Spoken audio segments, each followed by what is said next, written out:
Ya tenemos una interpretación aplicando los principios bíblicos de la hermenéutica en las diferentes figuras y géneros literarios, y ya tenemos claro el flujo de pensamiento y hemos identificado las secciones y hemos identificado las partes en las cuales está dividido el texto bíblico y tenemos claro de qué está hablando la escritura que estamos estudiando.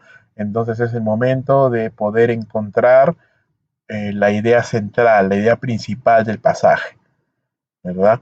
¿Qué es la idea principal del pasaje? Es básicamente la porción, la idea que podemos definir en una frase no muy extensa que englobe todo lo que el escritor está comunicando en ese pasaje específico que queremos leer.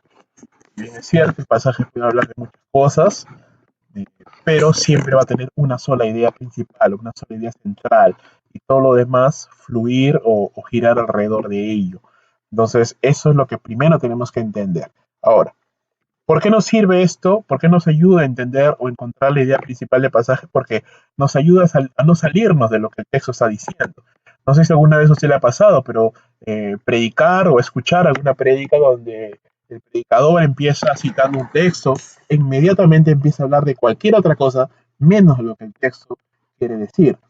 Y realmente para mí es muy perturbador cuando sucede eso, porque pienso que el predicador debe exponer no sus ideas o no lo que él piensa de un texto o no a una experiencia personal, sino lo que realmente el texto está queriendo decir y desmenuzarlo y escudriñar en ello y poderos darnos detalles y luz que no habíamos visto sobre ese texto, todas las riquezas escondidas ahí en la palabra de Dios.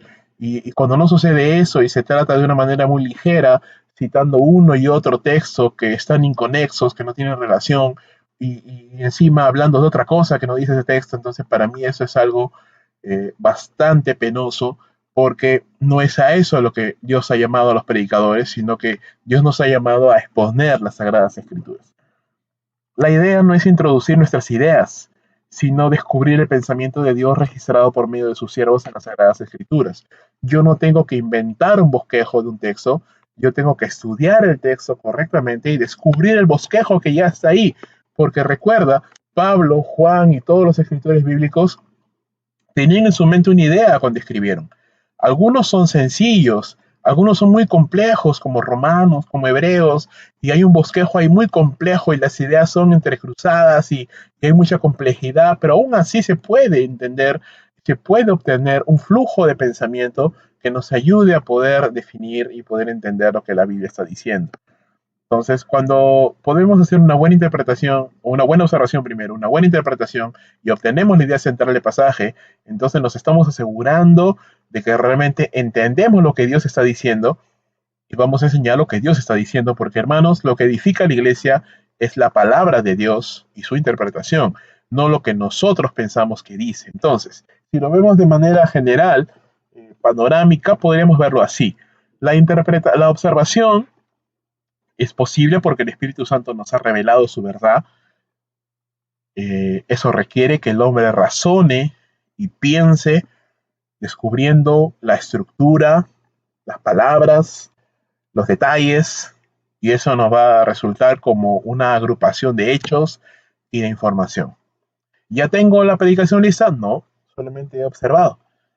Ahora tengo que interpretar, y el Espíritu de Dios me ayuda porque Él es nuestro maestro, Él nos guía toda la verdad, Él nos enseña, ilumina esas verdades y nosotros tenemos que evaluar aplicando las reglas de interpretación bíblica.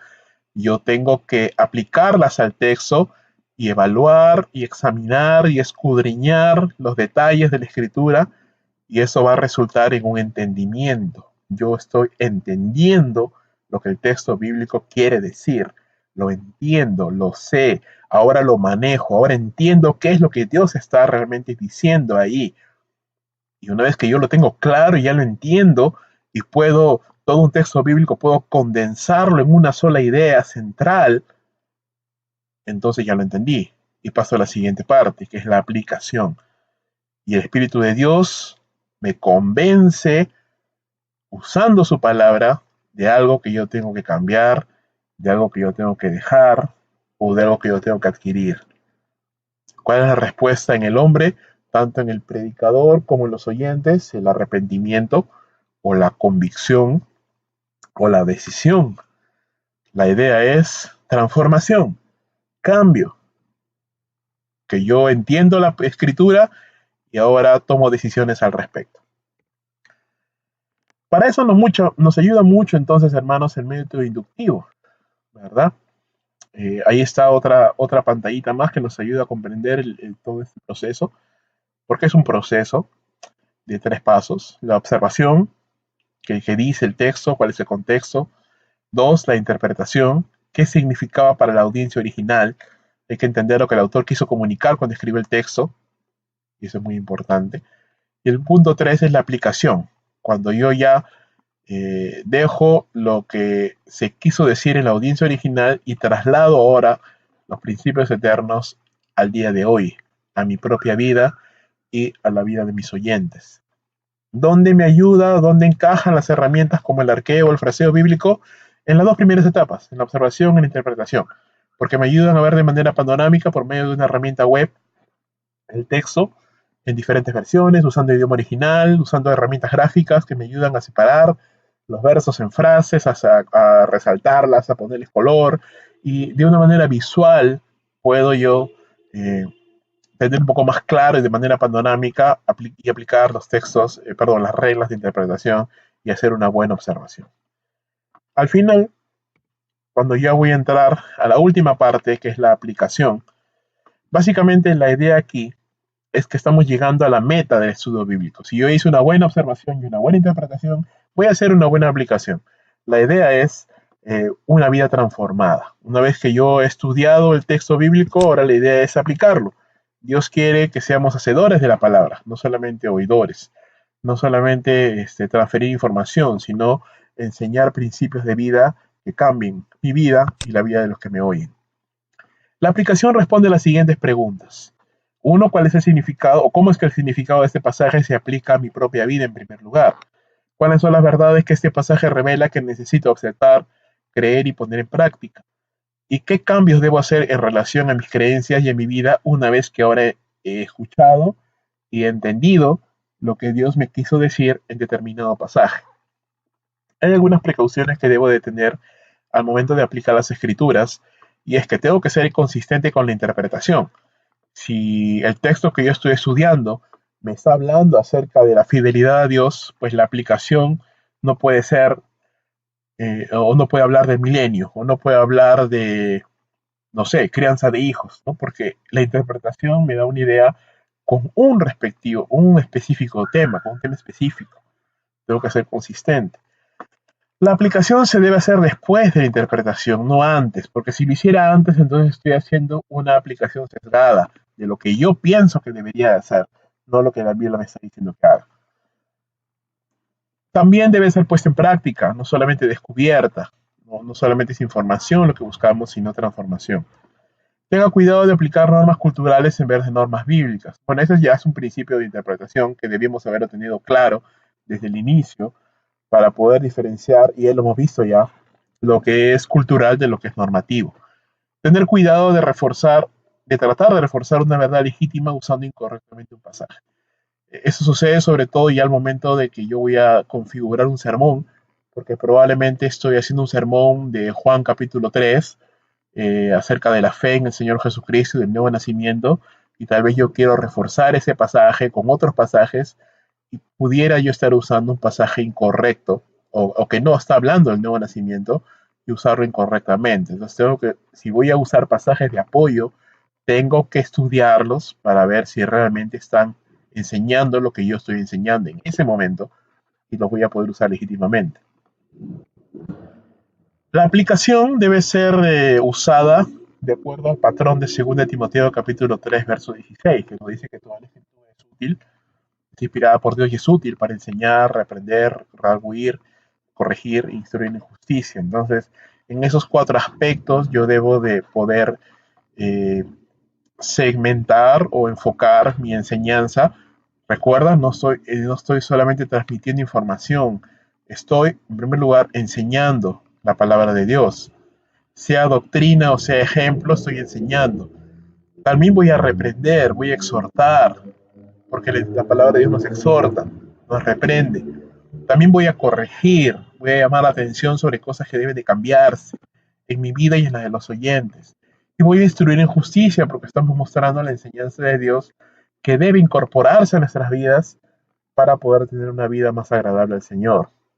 Entonces, en ese sentido, el predicador, el maestro de la Biblia, cumple muchos roles de maestro, de alguien que exhorta, un consejero, de alguien que corrige, un padre, de alguien que instruye, un tutor, un pastor.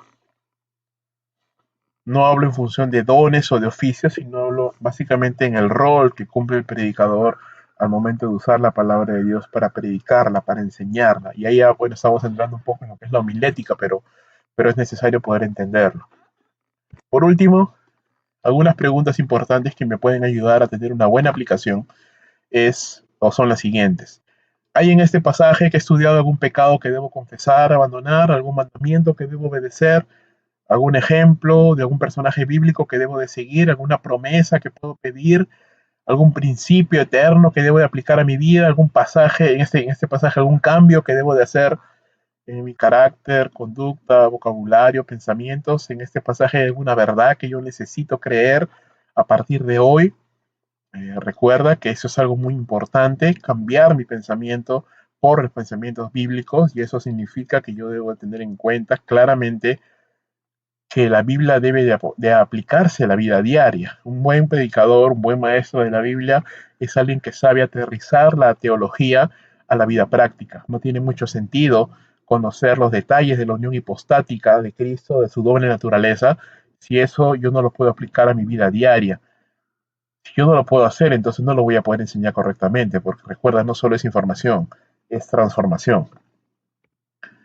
Otra pregunta importante, este pasaje nos enseña algo acerca de la naturaleza de Dios, el Padre, de Cristo, del Espíritu Santo, nos enseña algo acerca de sus obras, porque conociendo más a Dios, mi fe va a ser fortalecida.